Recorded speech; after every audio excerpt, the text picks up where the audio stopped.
जय श्री झूलेलाल। सिंधी समाचार राजस्थान में तव्हांजो स्वागत है। जीअं कि हींअर चुनाव जी लहर हली रही है कि पाण खे हींअर हिकु सुठी सरकार चुनणी आहे ऐं चईंदा आहिनि कि केर बि केतिरो बि कमु हुजे, पंहिंजो केतिरी बि मजबूरी हुजे, पर पंहिंजो मतदान पाण खे ज़रूर करणो आहे।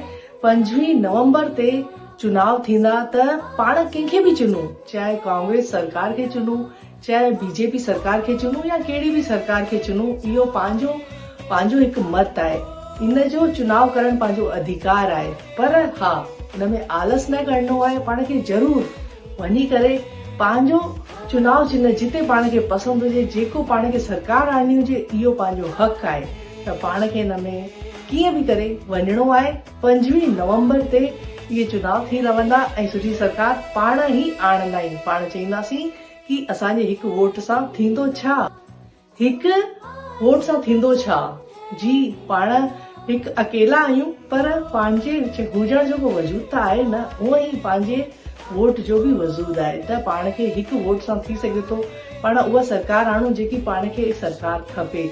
तव्हांजे हिकु वोट सां थी सघे थो उहा सरकार जीती वञे ऐं पंहिंजी हिकु सही सरकार अची वञे। चाहे पाण कंहिंखे बि वोट ॾियूं, इहो पंहिंजो मत आहे।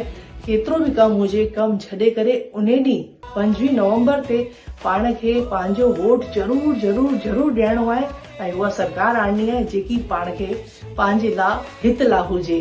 त यादि करे 25 नवंबर ते पाण पंहिंजो वोट ॾियण सभु ॼणा ज़रूर वेंदासीं। जय श्री झूलेलाल। इहा सिंधी समाचार राजस्थान जी